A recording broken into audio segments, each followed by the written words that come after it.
Good morning, welcome to Shipra simple লাইফে সবাইকে অনেক স্বাগত, অনেক অনেক ভালোবাসা। প্রতিদিনের মতন আজ চলে এলাম একটা কুকিং ভিডিও নিয়ে। তো আশা রাখছি সবাই যে যেখানে আছো সুস্থ আছো, ভালো আছো। নতুন ভিডিওতে সবাইকে অনেক স্বাগত।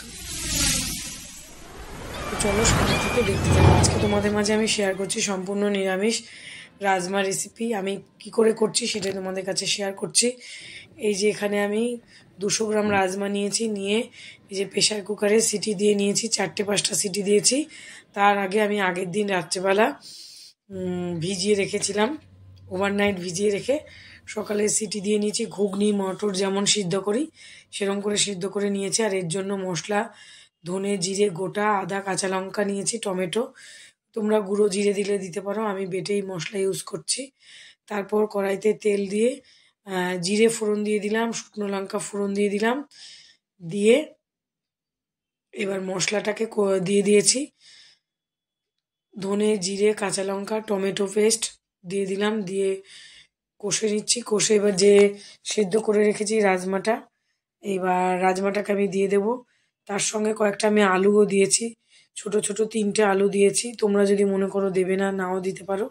তো আমি একটু আলু দিয়েছি। দিয়ে এবার যতটা জল ছিল জল সমেত আমি দিয়ে দিলাম। মশলাটা আমার কষাই হয়েছিল আগে, তো এবার দিয়ে দিলাম। এবার একটা ঢাকা চাপা দিয়ে দেব, ঢাকা চাপা দিয়ে ফুটতে দেব বেশ কিছুক্ষণের জন্য।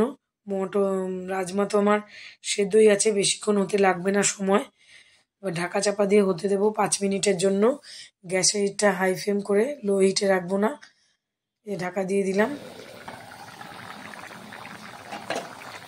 এই যে ঢাকাটা খুলে নিয়েছি, প্রায় ভালো করে ফুটে গেছে। এবার আমি একটু নাড়িয়ে চাড়িয়ে নামানোর আগে একটু ঘি গরম মশলা দিয়ে নামিয়ে নেব। ব্যাস তৈরি হয়ে যাবে আমার রাজমা রেসিপি, সম্পূর্ণ নিরামিষ। তো আগে কখনো করিনি, ফার্স্ট টাইম আজই করলাম। আর এটা শুধু শুধু খেতেও খুব ভালো লাগে। যদি মনে করো যে পরোটা দিয়েও খেতে পারো, সেটাও খায় অনেকে, আবার ভাত দিয়েও খায়, যে যেটা দিয়ে খেতে পছন্দ করো। তো আমার সব থেকে বেশি ভালো লাগে শুধু খেতে। এটা হেভি ফুড, শুধু খেলেই পেট ভরে যায়। যারা ডায়েট করে তারা শুধু রাজমা এভাবেই খেয়ে থাকে। তো চলো, কেমন লাগলো কমেন্ট করে অবশ্যই বলবে। আর এতক্ষণ আমার ভিডিও সঙ্গে থাকার জন্য সবাইকে অসংখ্য ধন্যবাদ। আবার আসবো নেক্সট দিন নতুন কোনো অন্য ভিডিওর সঙ্গে। তো এইভাবে পাশে থেকে চ্যানেলটাকে এগিয়ে নিয়ে যাবে। তো চলো সঙ্গে থাকো। এবার হয়ে গেছে,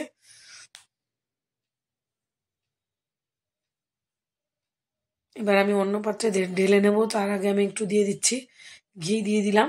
যেহেতু নিরামিষ রেসিপি, নিরামিষ রেসিপিতে সম্পূর্ণ সবসময় একটু ঘি দিলে ভালো হয়। এবার একটু গরম মশলা দিয়ে দেবো, সানরাইজের গরম মশলা।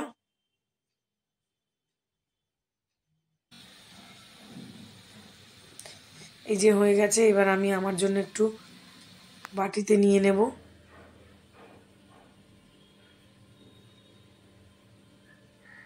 খেয়ে আমি টেস্ট করে দেখছি কেমন হয়েছে।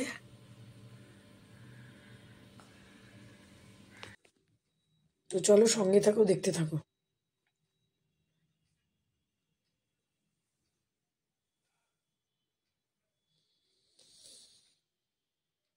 রেডি হয়ে গেছে আমার রাজমা রেসিপি, সম্পূর্ণ নিরামিষ। আমি একটু বাটিতে নিয়ে নিয়েছি, কেমন খেতে হয়েছে একটু টেস্ট করে দেখছি। খুবই ভালো হয় এইভাবে খেতে। আর এগুলো খেলে এমনিতে পেট ভারী থাকে, শুধু খেতেই বেশি পছন্দ আমার। তো আমি শুধুই খেয়েছিলাম, বরের জন্য টিফিন দিয়েছি শুধুই। ছেলেও শুধু খেতেই পছন্দ করেছে, তো আমরা শুধুই খেয়েছি। পরোটা দিয়ে খাওয়া যেতে পারে, তো ভালো হয়েছে খেতে। তো চলো আজকে